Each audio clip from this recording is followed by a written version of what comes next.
ये वक्फ एक अरबी शब्द है। वक्फ का इतिहास मान्यवर कुछ हदीसों से जुड़ा हुआ मिलता है और आजकल जिस अर्थ में वक्फ शब्द का प्रयोग किया जाता है, इसका मतलब है अल्लाह के नाम पर संपत्ति का दान, पवित्र धार्मिक उद्देश्यों के लिए संपत्ति का दान।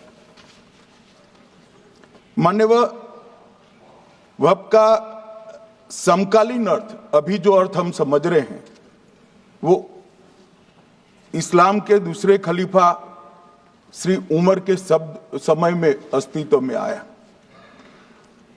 एक प्रकार से इसकी आज की भाषा में व्याख्या करें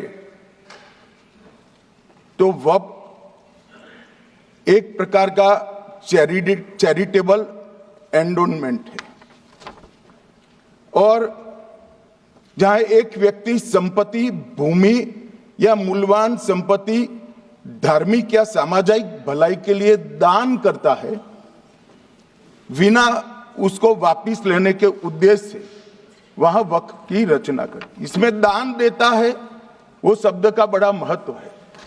दान उस चीज का ही कर्ज किया जा सकता है जो हमारा है। सरकारी संपत्ति का दान मैं नहीं कर सकता। मान्यवर किसी और की संपत्ति का दान मैं नहीं कर सकता। दान उसी चीज का किया जाता है जो हमारा है। मान्यवर इसी विषय पर ये सारा जो बहस चल रहा है, चल रहा है।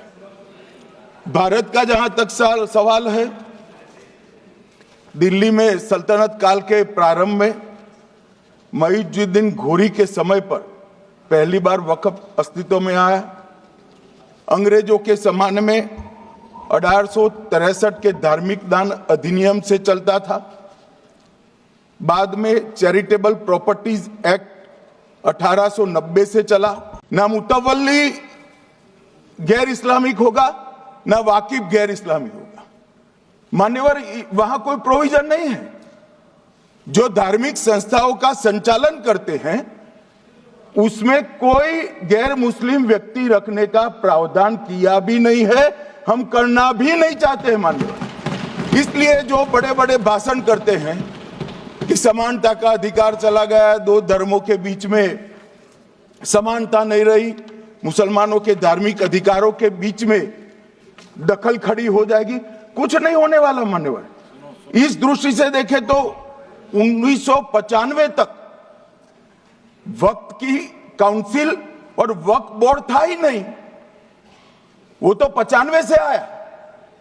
और मान्यवर ये जो भ्रम खड़ा किया जाता है कि ये एक्ट मुस्लिम भाइयों के धार्मिक क्रियाकलापों के अंदर, उनके दान की हुई संपत्ति के अंदर दखल करने का है, ये बहुत बड़ी भ्रांति फैलाकर माइनॉरिटी को डराकर अपनी वोट बैंक खड़ी करने के लिए किया जा रहा है।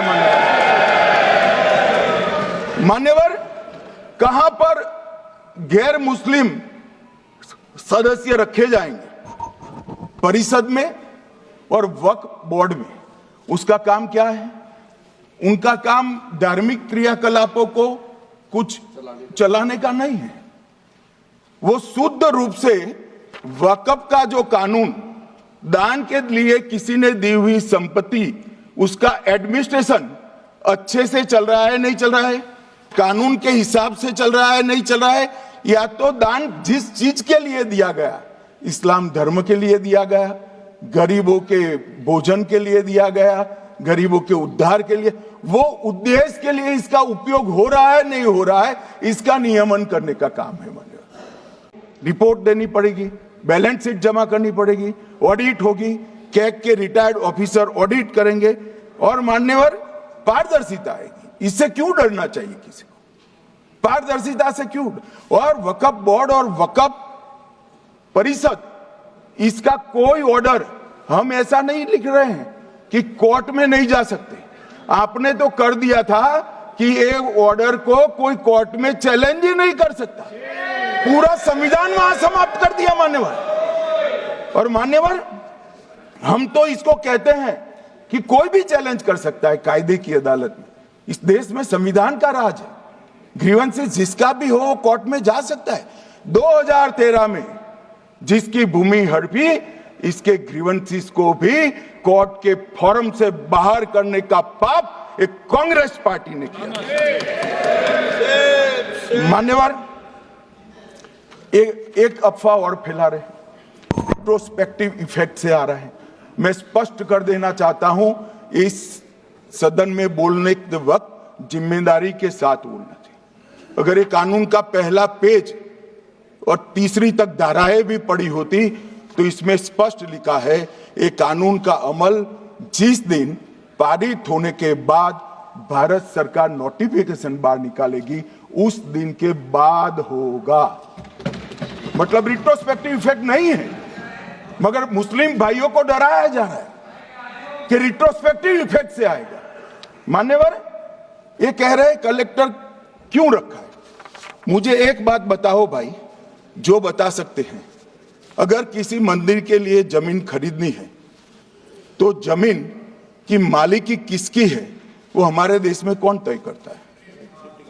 सबको मालूम है, कलेक्टर करता है सर, रेवेन्यू ऑफिसर वही है। तो अगर वक्फ की भूमि जो वक्फ कर रहा है उसकी है या नहीं है, इसकी जांच कलेक्टर करे तो इसमें आपत्ति क्या है?